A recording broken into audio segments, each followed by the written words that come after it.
تو یہ کہنی تھی۔ دوسری ایک بات یہ بیان کرنی تھی، چونکہ آم کا سیزن چل رہا ہے، آم کا سیزن ہو یا نہ ہو، عید چلی جانے کے بعد ہمارے اپنے علاقے کے اندر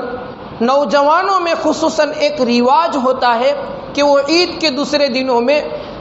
ادھر ادھر تفریح کی جگہوں کے اندر گھومنے کے لیے جاتے ہیں، خصوصاً گرمی کی سیزن میں دھوپ جب ہوتی ہے تو لوگ گھومنے کے لیے جاتے ہیں۔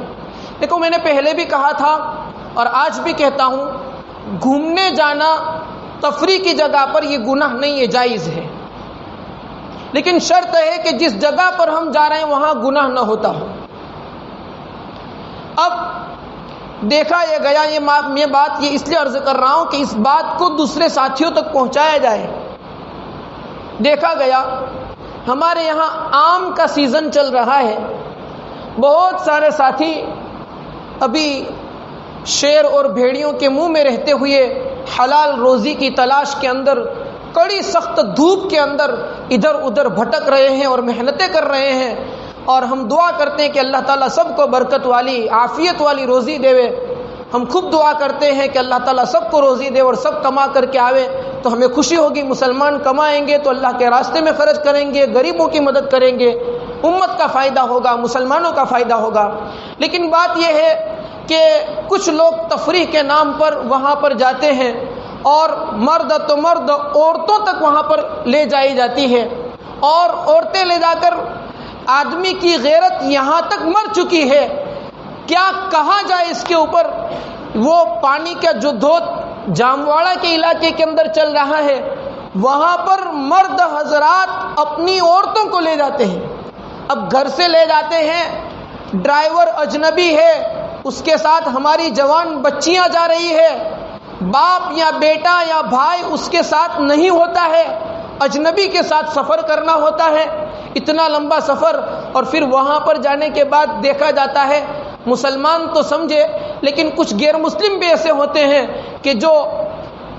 اتنے چھوٹے کپڑے پہن کر وہاں پر غسل کر رہے ہوتے ہیں، نہاتے ہیں، کہ جس سے ان کا سطر کھلا ہوا ہوتا ہے، نہانے والوں کا سطر کھلا ہوا ہوتا ہے۔ وہ چڈی پہنتے ہیں جو ناف سے نیچے کا حصہ کھلا رہتا ہے اور گوٹھڑ سے اوپر کا حصہ کھلا رہتا ہے، اس کو پہن کر کے لوگ نہاتے رہتے ہیں، اور ہم مرد اور عورتیں اس کو دیکھتے رہتے ہیں۔ کسی کا سطر کھلا ہوا ہو اور کھلے ہوئے سطر کو دیکھنا بغیر شرعی عذر کے، ہاں اگر آپ ڈاکٹر ہیں علاج کرنا چاہتے ہیں تو دیکھ سکتے ہیں، باقی کسی کا سطر دیکھنا دیکھنے والے پر اور جو دکھا رہا ہے دونوں کے اوپر اللہ کے نبی کی لعنت ہے۔ اللہ کے نبی نے فرمایا اللہ کی لعنت ہے۔ حضرت حسن رضی اللہ تعالیٰ عنہ سے مرسلن مشکات شریف کی روایت ہے، بلغنی ان رسول اللہ صلی اللہ علیہ وسلم قال، اللہ کے رسول نے فرمایا لعن اللہ الناظر والمنظور الیہ، جو دیکھ رہا ہے اس پر بھی اللہ کی لعنت، جسے دیکھا جا رہا ہے اس پر بھی اللہ کی لعنت۔ ہم کیا کر رہے ہیں؟ تفریح کی جگہ پر جا کر کے اللہ کی لعنت ہمارے اوپر برسا رہے ہیں۔ اس سے رکا جائے، بچے، اس سے ہم خود بھی بچے۔ اور آگے چل کر اور بتاؤں، حضرت علی رضی اللہ تعالیٰ عنہ سے اللہ کے نبی نے فرمایا اے علی، کسی مرد کی رانگ جس کو کہتے ہیں رانگ، ساتڑ ہماری گجراتی زبان میں کہا جاتا ہے، کسی مرد کی رانگ، کسی عورت کی رانگ کسی اجنبی کی رانگ کو نہ دیکھے، اور تیری رانگ کوئی اجنبی نہ دیکھے، چاہے تو دیکھ رہا ہے وہ رانگ کسی زندہ کی ہو یا مردے کی ہو۔ اللہ کے نبی نے فرمایا میت کی رانگ بھی نہ دیکھو، حضرت علی سے فرمایا۔ اور تیسری روایت بیان کی حضرت ابو سعید خدری رضی اللہ تعالیٰ عنہ نے، اللہ کے نبی نے فرمایا کوئی مرد کسی دوسرے مرد کی اور کوئی عورت کسی دوسرے عورت کے سطر کو نہ دیکھے۔ یہ تین روایتیں میں آپ کے سامنے بیان فرمائی جس میں اللہ کے نبی نے یہ تعلیم دی ہے کہ کسی کا سطر ہم دیکھ نہیں سکتے، جو دیکھ رہا ہے اس کے اوپر اللہ کی لعنت ہے۔ اب ہم چاہے کوئی فن ورلڈ کے اندر گئے یا پھر کوئی فوارے کی جگہ پر گئے یا کوئی پانی کے نالے کے پاس گئے یا ندی میں گئے، کہیں پر بھی گھومنے گئے، اگر وہاں پر کچھ لوگ ایسے ہیں جو اپنا سطر کھول کر کے نہا رہے ہیں، اس کو دیکھنے سے ہمارے اوپر اللہ کی لعنت آئے گی۔ یہ تو میں نے بہت ہلکی بات بیان کی ہے، بہت چھوٹی بات بیان کی ہے، اس سے بڑی اور بات بتاؤں۔ دیکھا گیا ساتھیوں کی طرف سے فون آیا اور یہ بتایا گیا ہماری مسلمان نوجوان عورتیں اپنے گھروں سے جامواڑہ تک جاوے اور وہاں پر جانے کے بعد برقعے اتار کر کے اجنبی مردوں کے سامنے پانی کے اندر نہا رہی ہو۔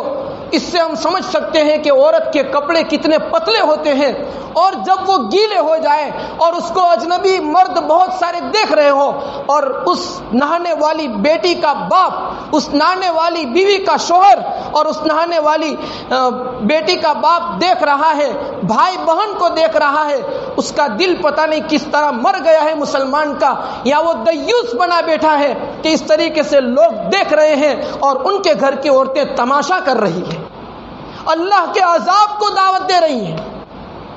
اس سے روکا جائے، روکو ہماری عورتوں کو۔ میں کہتا ہوں عورتوں کو تفریح کی جگہ پر لے جاؤ، لے جا سکتی، اس سے منع نہیں ہے۔ ہمارے اپنے باغیچے ہیں، پردے کے ساتھ لے جاؤ، محرم کے ساتھ سفر کراؤ، ہمارے اپنے باغیچے میں لے جاؤ، کوئی گناہ نہیں، جا سکتے ہیں، عورتوں کا حق ہے۔ وہاں پر تفریح کی جگہ پر، ایسی جگہ پر لے جاؤ جہاں گناہ نہ ہوتا ہو، جائز ہے، کوئی گناہ نہیں ہے۔ لیکن اس طریقے سے کسی کا سطر دیکھنا یا ہماری اپنی عورتوں کا اس طریقے سے پتلے کپڑے پہن کر کے پانی کے اندر اجنبی مردوں کے سامنے نہانا، یہ تو اللہ کے عذاب کو دعوت دینا ہے۔ اس سے روکا جائے۔ بھائیو، اللہ تعالیٰ نے بڑی اچھی روزی کا انتظام کیا ہے۔ ہمیں 2 سال پہلے کا واقعہ یاد رہنا چاہیے کہ سب لوگوں کو ایسا تھا کہ ہمیں اچھا نفع مل رہا ہے، اچھا نفع مل رہا ہے۔ ایک دن اللہ تعالیٰ کی طرف سے طوفان آیا، ایک رات کے اندر کروڑوں روپے کا ہمارے بھائیوں کا نقصان ہو گیا تھا۔ ہم کیوں اللہ کے عذاب کو دعوت دے رہے ہیں؟ ارے اتنی بڑی محنتیں کر رہے ہیں حلال روزی کمانے کے لیے، اتنی بڑی محنتیں کر رہے ہیں، شیر اور چیتوں کے شیر اور بھیڑیوں کے درمیان میں رہتے ہیں، رات کو اکیلے وہاں پر سونا، دن کو کڑی دھوپ میں ان باغیچوں کے اوپر سے آم کو اتار کر پورا پارسل کر کے دور تک بھیجنا، اتنا بڑا روپیے روک کر کے ایک بڑا رسک اپنے اوپر لینا، اور پھر اس طریقے سے گناہ کر کے کیوں ہماری روزیوں کو برباد کر رہے ہیں اور اللہ کے عذاب کو دعوت دے رہے ہیں؟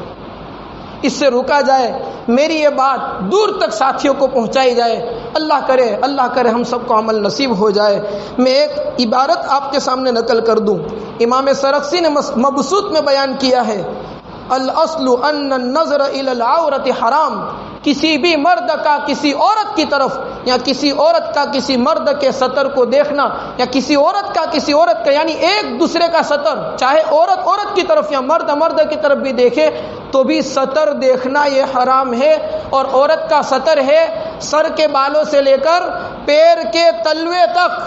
صرف چہرہ ضرورت کے وقت کھول سکتی ہے، ہاتھ کا پنجہ اور پیر کا پنجہ ضرورت کے وقت کھول سکتی ہے، اس کے علاوہ باقی سارا جسم سطر ہے۔ اللہ تعالی ہم تمام کو ان کہی ہوئی باتوں کے اوپر عمل کرنے کی توفیق عطا فرمائے۔